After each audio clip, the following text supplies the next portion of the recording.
We'll start the interview now. Okay. Assalamualaikum warahmatullahi wabarakatuh and a very good evening to our dear guest, Miss Hazlina Aziz. Thank you for spending time with us in this evening. We very appreciate your presence today.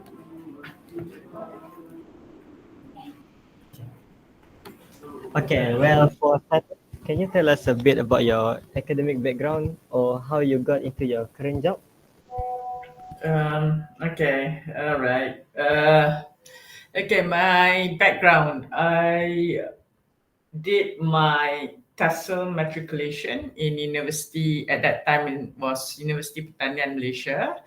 And then I continued to do my degree in teaching English as a second language, in which upon graduation, I taught in a secondary school in Petaling Jaya. I taught English and literature for 2 years. And then I got married and followed my husband to continue his studies in the United Kingdom. And I did my master's part time there. My master's was in master in English language teaching.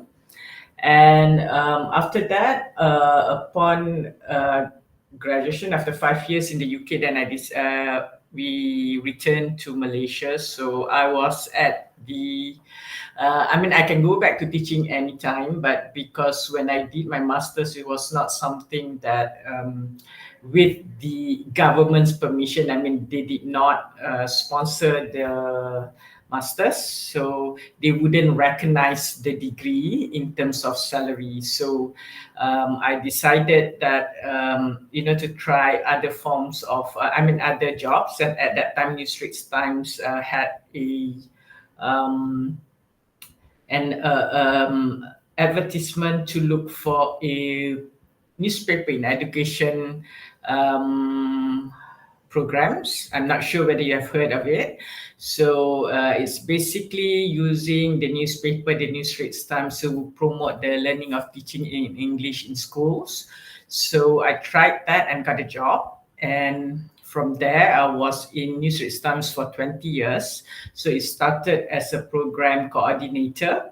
I went through schools all over Malaysia to promote the use of newspapers. I was involved in sponsorship program, and then we had a spelling competition under Spell It Right, and we worked with RHB Bank as a sponsor to run spelling competitions. And then after that, kids like you don't read newspapers, the hard copies anymore. So what happened was that they decided that that this could not run anymore. So I was offered to take over the pages, education related news pages for the New Straits Times. So that's the journalism part of it, in which I have to come out with supplements twice a week for secondary school and for primary school. And I have to cover with a team. I was the editor, so I have to cover all related education news stories for the newspaper. And then, so that was until 2020, before COVID, and they decided to close down the education part of it. So what happened after that is that I thought that I would retire, but um, after I left NST, then I got another offer at a publisher. Right, so at the publisher, that was only for 2 years until I got an offer. A headhunter looked for me to offer me a job at a publication. Have you heard of Scholastic?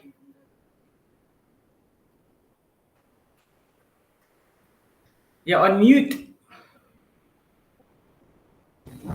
Okay. Yeah. Okay, Madam. What made you choose this career path Huh? in English? What made you choose Oh, this career path? okay. Basically, because it came with a scholarship. During my time, there is no UPU.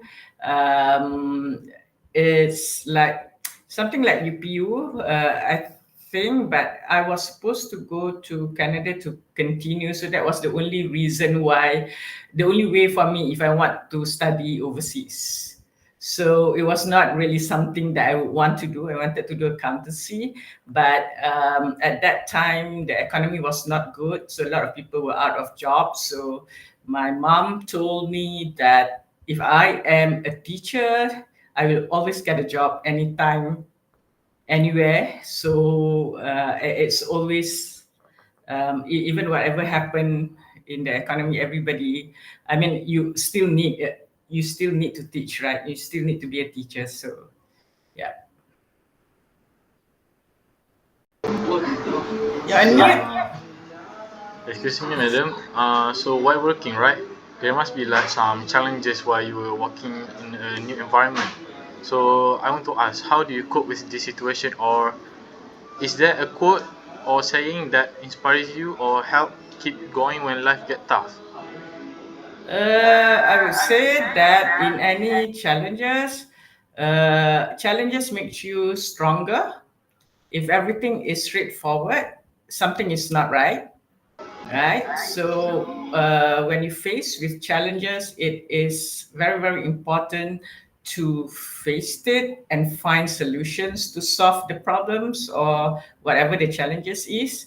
And that's what makes you stronger rather than giving up. A lot of people, if they don't like a person, for instance, at the workplace, or they don't like what they are studying, they will choose to give up. Rather, they don't say that they are giving up. They say, I just don't want to do this because I don't like it. Rather than giving it a try of the whole thing. Like, I didn't want to be a teacher. Teacher is the last thing that I wanted to do. But when I was given the scholarship, and then last minute they said, no, you're not going overseas, you're doing it locally. So I could have just given up on everything. But I think what I did was to make the best out of it rather than cry over how unlucky I was, and strive the best. And there's always option and challenges out there for you to try out. I could always go back and become a teacher, but there is another option. So I was telling myself, maybe it's easier for me to become a teacher. But I got this offer and said, if I don't try this opportunity, if I don't like it, I can always go back to be a teacher. But if I don't try it now, I wouldn't know how far I can go. So it's never a nice feeling. But in order for you to be stronger, it's always good to try to be in a hard situation, to challenge yourself and to push yourself to be a better person. So in the future, when you're facing with more challenges, it's not as difficult as it used to be because of your previous experience. Sama.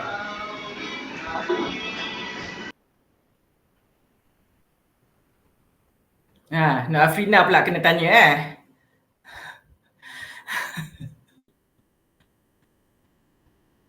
I can't hear you. I can't hear you.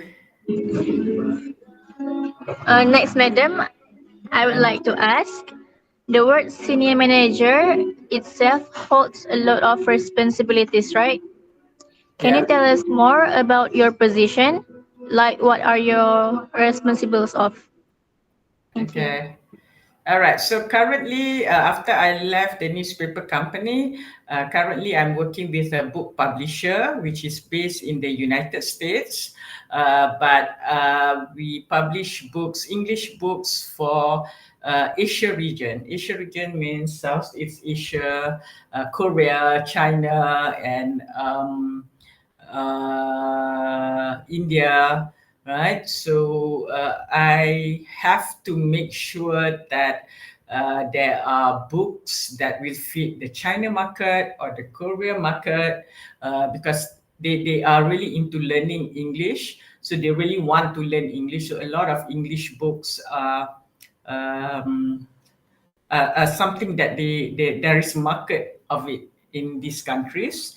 So there's a lot of time in which I have to manage people.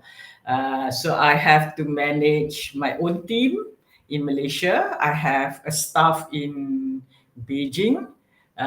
So I have to make sure I don't see her every day, but we communicate via Teams. So I have to make sure that we can communicate properly. We also have an office in Korea. Koreans English is not as good as Chinese who can speak better English. So there's a lot of gap there. So you have to make sure your communication is correct to make sure that you can complete the project. So it's a lot of things that you have to learn along the way, but most importantly is how you communicate with people, right? On how you make sure that whatever you want to do is understood by your colleague, your colleague you're working with. Yeah, so that's very, very important.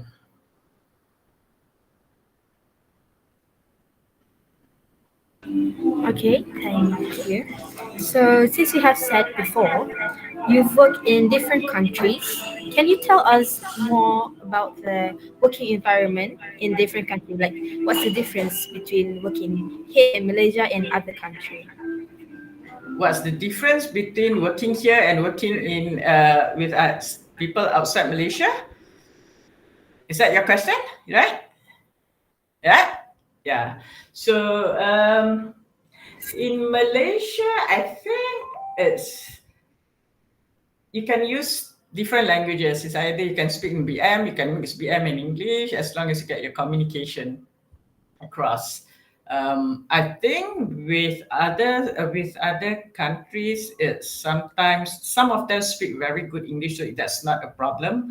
But I think it's the culture on how we work, right? So for Malaysians, maybe it's very, very important that you have enough time to go for your prayers.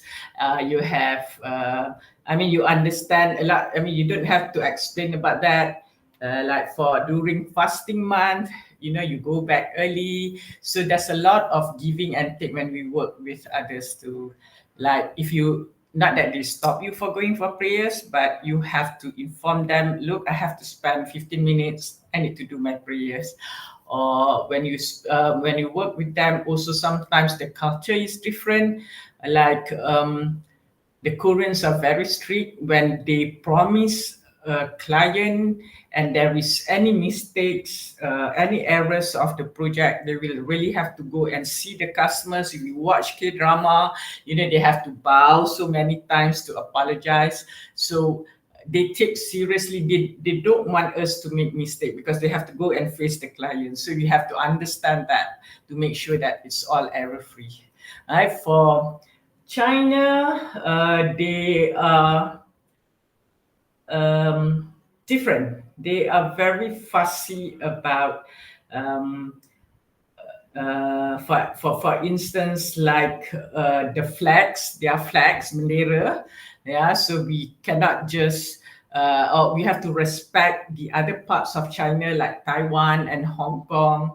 If we have a map that has these countries, it has to be very clear and it has to be as big as possible, not just a dot on there. So those are the things that they are very, very fussy about. So you have to respect their opinion politically and culturally.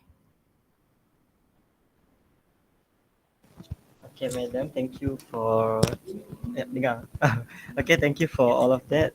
Last question is, would you recommend your job to other students who are currently pursuing their English study? Would you recommend your job? Yeah, of course, I would recommend my job. I mean, who would know that I studied to be a teacher and right now I'm doing something else? And who would know that, I used to work in Malaysia and at the age of 50 something, I thought that I can retire. And I still have people are still looking for me to give me a job, and it's bigger than that. I have to work with other people from outside Malaysia. um, I can choose not to continue because why at the age of 50 something would I want to put myself in a difficult situation? I have to learn about people, I have to learn about how to fit in, or the process, because the process in one company and another company is different. I used to publish newspapers, and then now I have to learn how we publish books. And there are certain styles in newspaper. Then I have to start learning on the different styles for book publishing. So, would I recommend it? I would recommend it if you are willing to. Yeah, it's your personality. If you think that you are not, I mean, it's not about me recommending it. It's about you asking yourself.